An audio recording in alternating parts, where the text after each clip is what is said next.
What's up, cool geeks? This is Amerie, and this is probably the latest booktube wrap-up ever.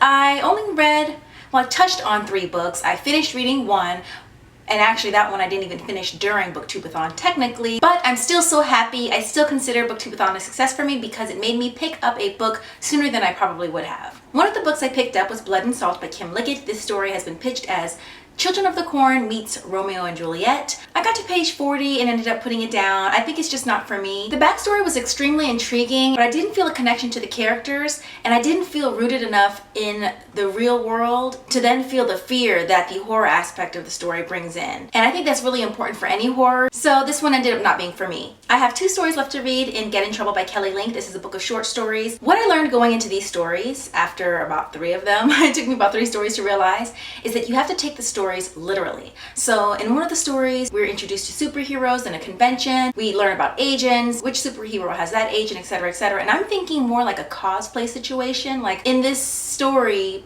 cosplayers have their own agents and it's just this whole thing.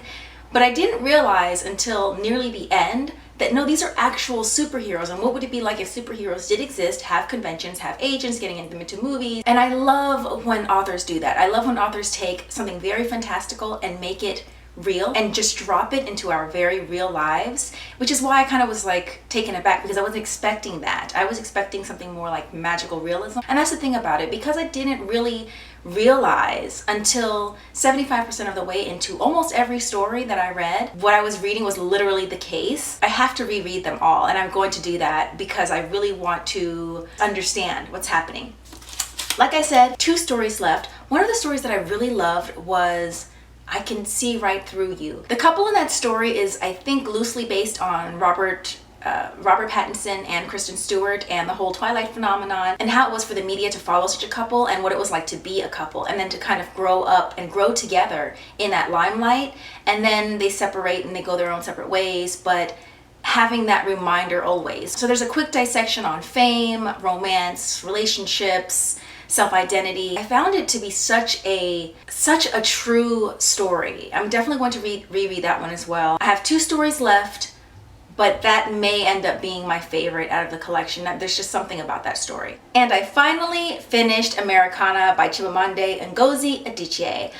I didn't technically finish it during Booktubeathon. I think when Booktubeathon ended, I had 80 pages left, something like that. So I didn't technically finish it during Booktubeathon, but since I'm late on my video anyway, I had time to finish. All the tabs. It's so hard to encapsulate how I feel about this novel. We talk about race, we talk about gender, class, about immigration, what it's like to come from one country to another and have a child who grows up to be American. That's something that I experienced firsthand, and kind of like the push-pull relationship with that parent. My mom is Korean and she married an American, so when we came here it was very, I can see what was happening in this book. It wasn't the same thing, but as far as just a parent feeling like, wait, I'm completely not understanding what's going on with my kid. Why are they doing this? Dating? Like my mom is still like, dating? Why are people like dating and sex? Or as my mom likes to say, get close. She just doesn't understand it, like the American way of dating. She doesn't get it. And she never said boyfriend. It was always friend and fiance and husband. Boyfriend, like, what is that? And then I encountered that in the stories. For a lot of American readers of African descent, you're gonna pretty much go through this and it's just like, oh yes, I recognize this, I recognize that. Yes, that's true. Those are all the things that you think or realize or just take for granted, but she puts it out there. From Americans who are originally from other countries or maybe have an immigrant parent, you will recognize a lot of what's happening here, the dynamics. She just covers so much, but it's not just about race, it's not just about class. You meet different kinds of women in this story. You meet women who are very independent, women who are what you call kept women. You just get everything in this book, but ultimately it is a love story, and that's how the story is structured. We are meeting one character at one point in her life, and then we go through a series of flashbacks as well as present day situations, and then it's bookended by kind of circling back to what was in the beginning. And we follow 2 protagonists, a female and a male. We follow Ifemelu and her experience in America, and Obinze and his experience in the UK, in London. And it's just a fantastic story. If you're like me, you may be hesitant to approach certain books because it may feel too heavy for you, etc. For me, When it comes to certain films or novels, I can be that way. Racism and the racial dynamics and all of those things that exist in our country, I'm very well aware of. I don't want to be depressed about something that I feel hasn't changed. In light of so much of this happened in the last couple of years with police brutality, I just felt like I don't want to read a book that's going to make me feel like, wow, I'm so upset by what happened in that book. And on top of it, it's still happening. I can't just say, oh wow, that's enlightening. Oh, it's such a thing to know. These are things that are happening to people that could be my friends, my uncle, my aunt, my dad, my husband. And certain movies that you'll see or certain books that you'll read, they'll just make you mad. This book is not going to make you mad. Yes, we're going to touch on so many issues when it comes to race, as well as all the other things. The immigrant experience and attention to gender is just as heavily weighted as race. You'll see plenty of truths, but it's told in a very funny way. It's a very hopeful book. It's not going to make you upset, even in light of everything that's happening right now in our country.